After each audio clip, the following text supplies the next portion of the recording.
What does the term alt-right mean to anyone? I mean, it's the most amorphous, chaotic political term that there is. I hereby resign, effective immediately, from the AltRight Corporation that I co-founded. What's it like at the top levels of the so-called alt-right? That catch-all group that blends racism, white nationalism, and an obsession with white identity.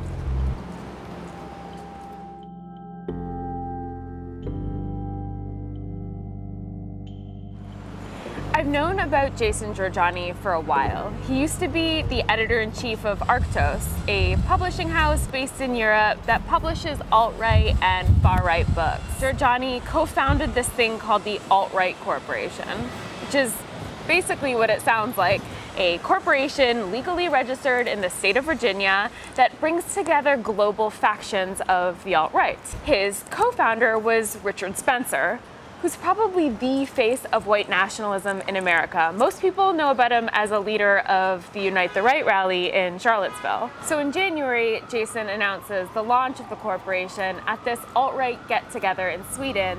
I'm referring to a development that was catalyzed by the rise of Trump. Jorjani and Spencer meet up. Richard had altright.com. We had some pretty intense lunch meetings. They get some press coverage. They take a celebratory selfie. Yes, we were trying to develop a more global movement and link it up to the wave of populist energy in the United States. What were your bigger goals?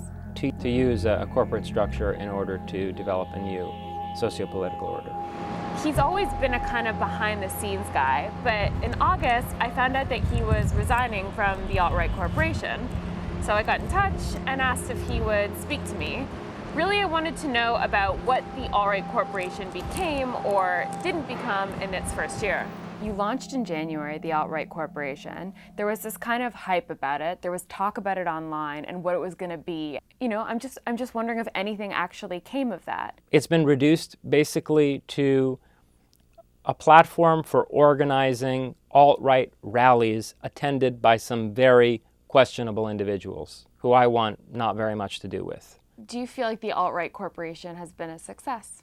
No, I'd call the AltRight Corporation a miscarriage. Why? It's not what it was supposed to be.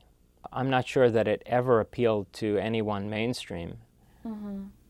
And, you know, in terms of its major goal, which was to create a new socio-political structure by corporate means, it's been a total failure. And the reason for that is that its startup capital never arrived. The thing that's really clear is that Jorjani is not offering a mea culpa. He hasn't had a come to Jesus moment or even renounced his alt-rightness. He just says that increasingly Richard Spencer's vision of white nationalism for white Americans differed from his vision, which is for a global Aryan world order.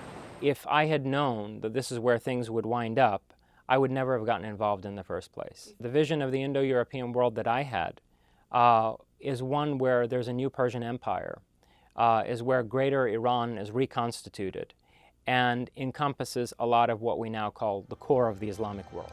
In September, a British anti-extremism group called Hope Not Hate released some footage of Jorjani.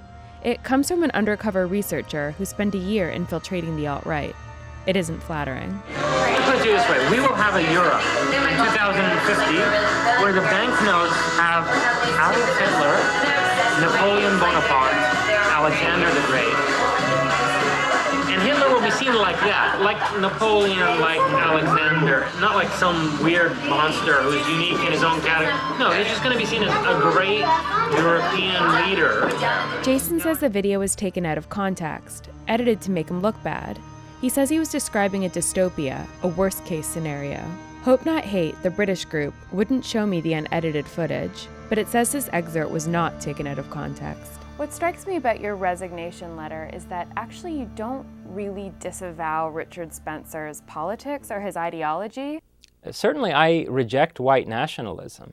I think it's a bankrupt ideology and extremely destructive.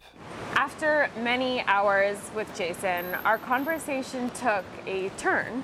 We started talking about magic and the supernatural and how those things impact his politics. So, mysticism is real, telepathy is real. The supernatural is only mysterious because it's not comprehended by our current scientific paradigm. I'd say it's atrophied in us because we've become so reliant on technology. Would you talk about these subjects with Richard Spencer when you were hashing out your political views? Yes.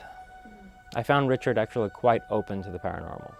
I'd like to invite Jason Jorjani to the stage. So I began researching his work, and I went down into the most amazing rabbit hole I had been for some time of psychological theories and spectral theories and telekinesis, and it was wild. I wouldn't say he shared my views, he was open to them though.